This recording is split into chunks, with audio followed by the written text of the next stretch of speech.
I drank a beer. I drank another beer. 3 beers.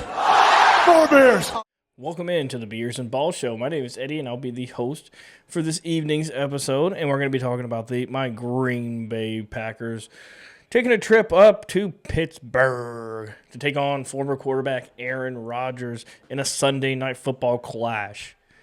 Now, ladies and gentlemen, I am excited about this one.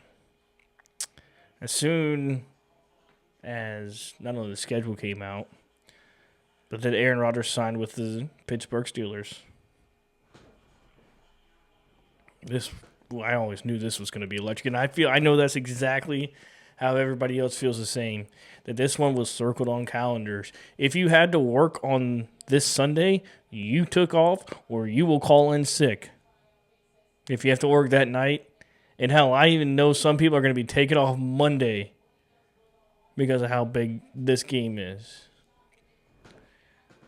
You know what I'm excited about more? Beer. What? Let's drink a beer. Now, I'm really excited about this one, like I said, and let's talk some ball. I haven't really followed too much of the national media's attention, just because I think they're a bunch of idiots, and they don't watch the actual games.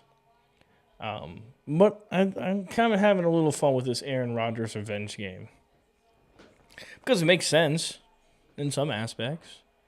He wanted Brian Gutekunst fired. He probably didn't have a great relationship with Matt LaFleur at the end. Hell, I don't even have a good relationship with Matt LaFleur right now. Imagine being a quarterback for him. So maybe those two guys are on his list. But I like to play a fun game. Let's play the game where Aaron Rodgers has this revenge game.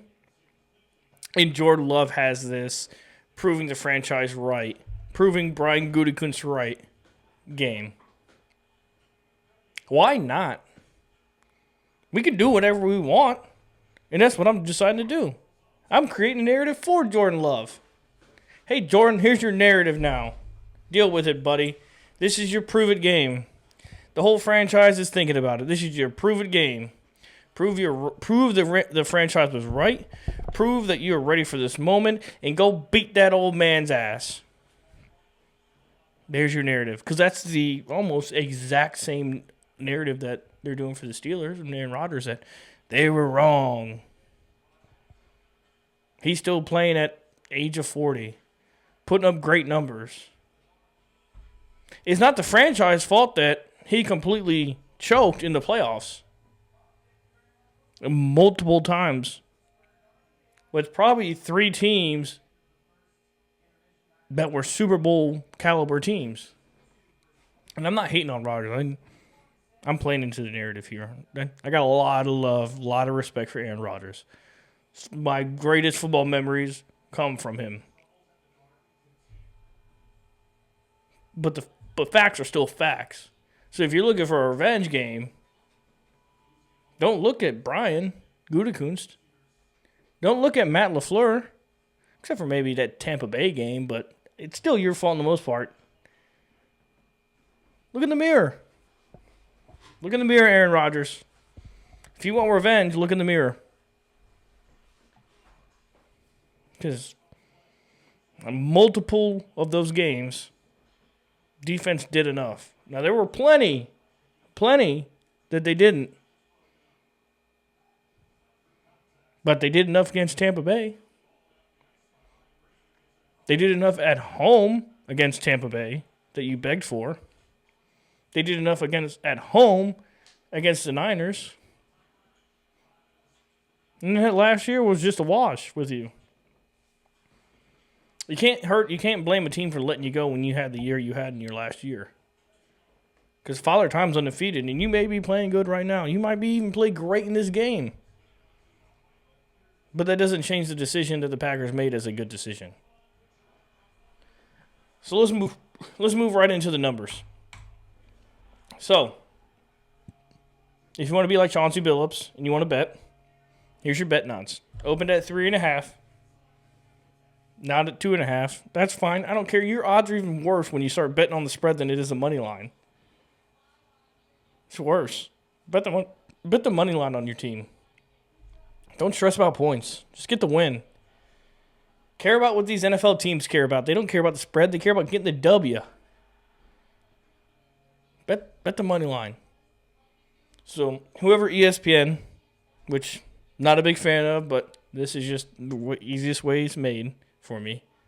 Whoever they polled or whoever their loyal subscribers are as the Packers win this game, which I think they should. I think the Packers should win this game. I think it's going to be close. I think it's going to be a fist fight because these two teams match up very well against each other. What one team does great, the other team's not good, and vice versa. It makes it a very even matchup. That's why, the spread is what it is. Now let's look at how everybody's played so far. It'll be, first, 8:20, Sunday Night Football on NBC or Peacock.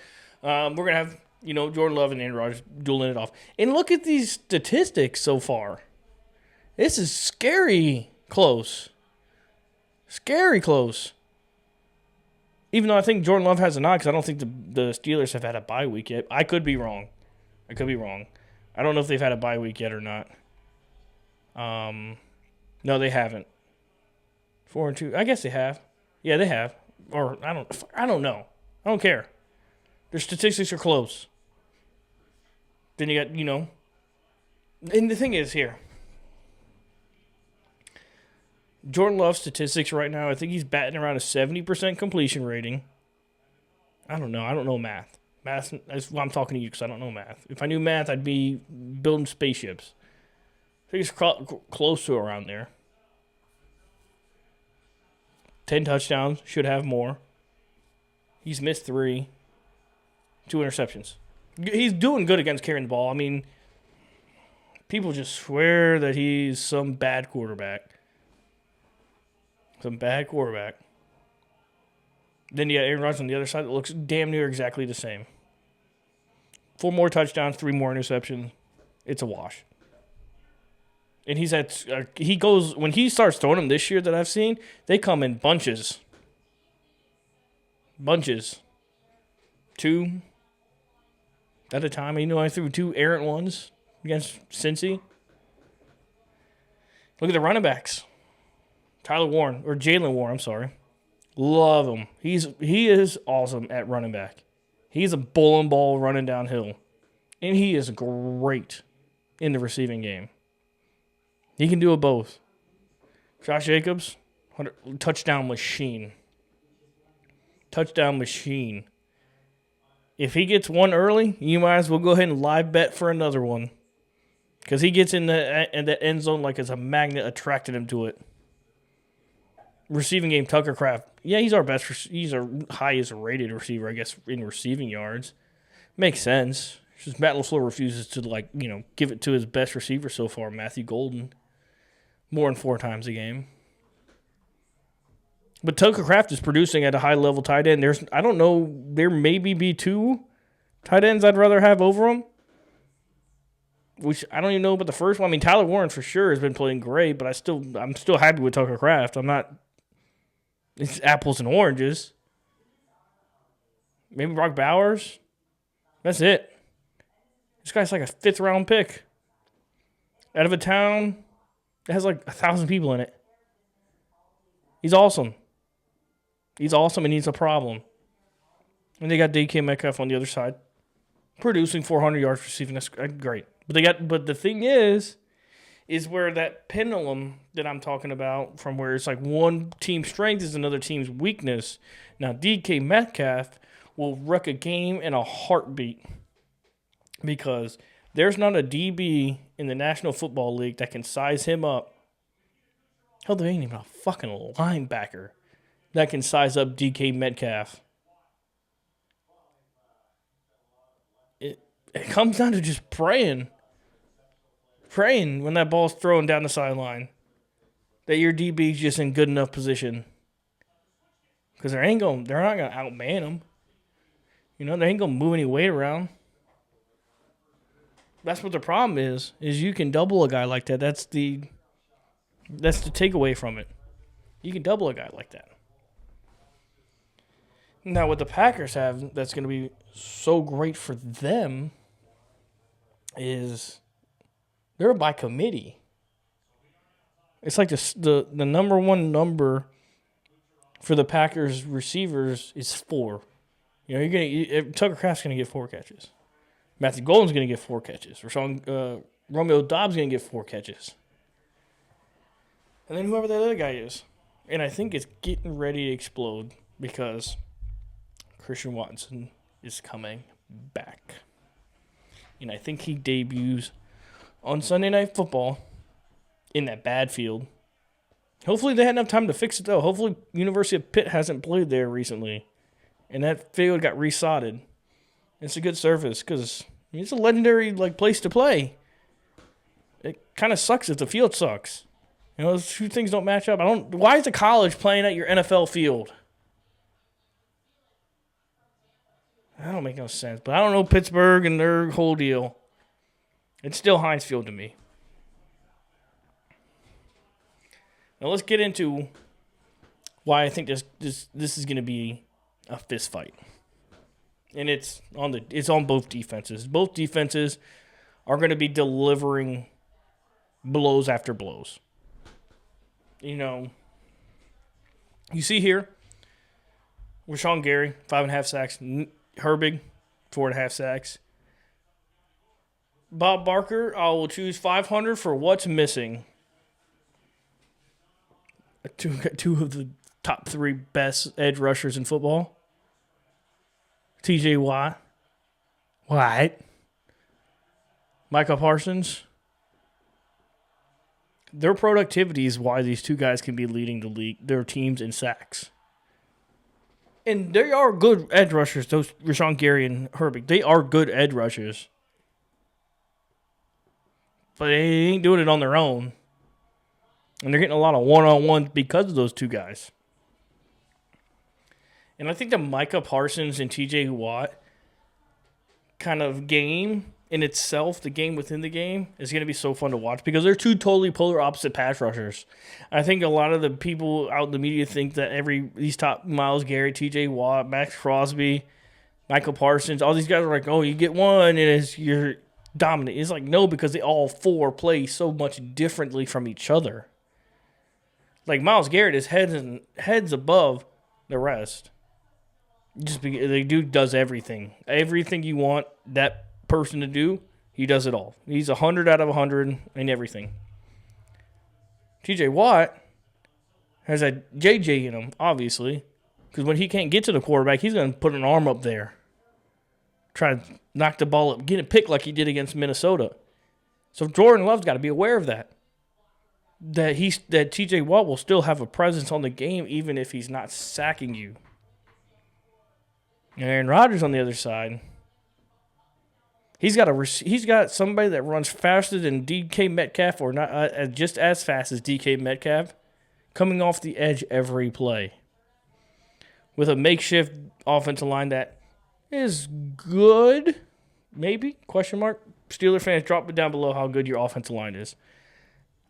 Everything I've seen, it ain't been good, but I don't have any statistics to back it up. But I just know how Aaron Rodgers plays. And I know in these big games, he tends to hold the ball. I've seen it before many times. His MVP years, he's getting the ball out quick. Every guy, right guy here, right guy there. He gets pressurized. The air gets harder to breathe. Force feeding it to DK. Holding the ball too long, sack. That's when the line will come and get him. Because you can double team Micah Parsons. I don't mean you're going to stop him.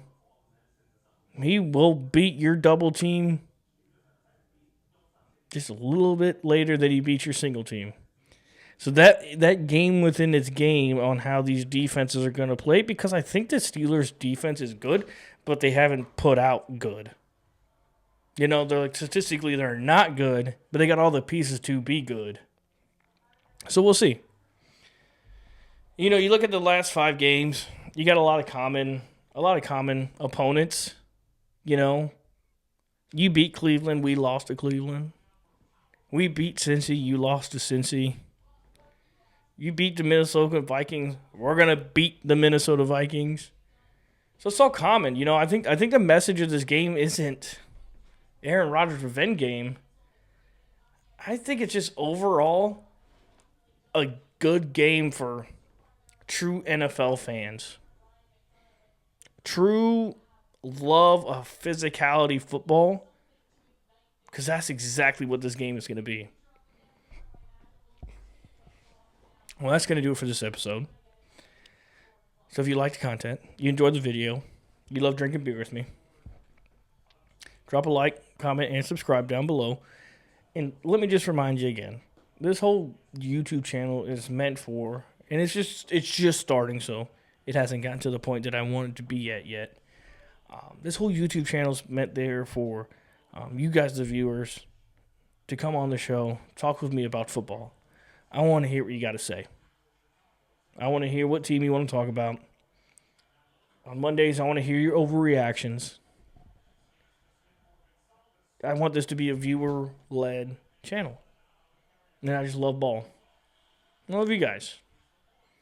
So peace, love, and little hugs. Cheers, and have a good weekend.